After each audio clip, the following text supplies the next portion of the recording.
তো কালকে ঝড় বৃষ্টির পর আশা করি সবাই ভালো আছে এবং সবাই সুস্থ এবং ভালো থাকে, সেটাই কামনা করি। ঝড় বৃষ্টির জন্য কালকে কলকাতা যে জিতলো তার ভিডিও বানাতে পারিনি, তার জন্য দুঃখিত সবাইকার কাছে। তো একটা অসাধারণ আইপিএল সিজন ফিনিশ করার পর কলকাতা চ্যাম্পিয়ন হয়েছে এবং তারা ডিজার্ভ করতে অবশ্যই, হায়দ্রাবাদও ডিজার্ভ করতে। হায়দ্রাবাদের যেভাবে এই সিজনটা গিয়েছিল, তার পাশাপাশি কালকের থেকে টি20 ওয়ার্ল্ড কাপের ওয়ার্ম আপ ম্যাচ শুরু হয়ে গেছে, যেখানে ওয়ার্ম আপ ম্যাচ ছিল কানাডা ভার্সেস নেপালের। তো দুটো ম্যাচ একসাথে কভার করতে হবে আজ।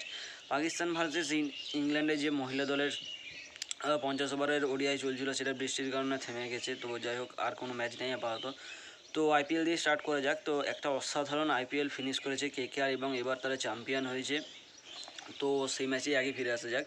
তো ফাইনাল ম্যাচ ছিল হায়দ্রাবাদ ভার্সেস কেকেআরের মধ্যে চেপক স্টেডিয়ামে, এবং চেপকে হায়দ্রাবাদ টসে জিতে ব্যাট করার সিদ্ধান্ত নেয়। তারা হয়তো ব্যাট করতে নামে ভেবেছিল 200-250 রান, অবশ্যই 200 রান তো করবোই, পারলে 250-300 করে দেবো, কেকেআরকে অনেক রানে হারাবো। তাদের মাইন্ডসেট ভুল ছিল না, কারণ তারা এরকমই পারফরম্যান্স দিয়েছিল। কিছু ম্যাচে তাদের এরকম মাইন্ডসেটের উল্টো হয়ে গিয়েছিল এবং ফাইনালটাও ঠিক সেরকমই ছিল। ফাইনালে টসে জিতে ব্যাট করার সিদ্ধান্ত পুরোটাই উল্টা পড়ে যায় হায়দ্রাবাদের উপর, এবং হায়দ্রাবাদ যেভাবে ব্যাট করেছিল তাতে করে যদি কলকাতা 5-6 ওভারেও জিতে যেত, অবাক হওয়ার মতো কিছু ছিল না, কারণ হায়দ্রাবাদের পারফরম্যান্সটাই সেই লেভেলের ছিল। তো হায়দ্রাবাদ টসে জিতে ফাইনালে ব্যাট করার সিদ্ধান্ত নেয়, এবং ব্যাট করতে নেমে হায়দ্রাবাদের হয়ে সর্বাধিক রান করে হায়দ্রাবাদেরই ক্যাপ্টেন আমাদের প্যাট কামিন্স ভাই 24, এইডেন মার্করাম 20, হেনরি ক্লাসেন 16। কেকেআরের হয়ে আন্দ্রে রাসেল 3, মিচেল স্টার্ক 2 এবং হর্ষিত রানা 1 উইকেট নেয়।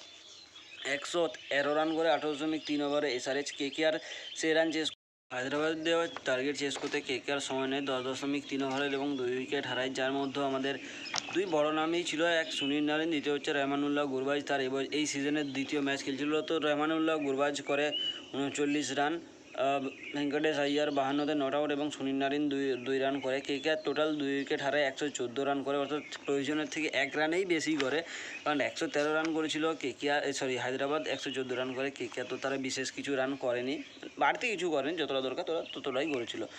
তো কেকেআর 8 উইকেট হাতে রেখে ম্যাচ জিতে যায়, এবং সুনীল নারিনের 2024 আইপিএল যে লেভেলের গিয়েছে, তাই জন্য তাকে প্লেয়ার অফ দ্য টুর্নামেন্ট ঘোষণা করা হয় এবং মিচেল স্টার্ককে প্লেয়ার অফ দ্য ম্যাচ করা হয়। এরপর আমরা চলে আসি কানাডা ভার্সেস নেপালের ম্যাচে। তো কানাডা ভার্সেস নেপাল ম্যাচে আমাদের আশা করতে পারো কারা জিতেছে বা নাও করতে পারো, সেটা তোমাদের ব্যাপার। তো কানাডা ভার্সেস নেপাল ম্যাচে নেপাল টসে জিতে এবং বল করার সিদ্ধান্ত নেয়। কানাডা 183 রান করে 7 উইকেট হারিয়ে। নেপালের হয়ে ললিত রাজবংশী 1, অভিনব বোরা 1 এবং সাগর 1 উইকেট নেয়। কানাডার হয়ে ভাই নিকোলাস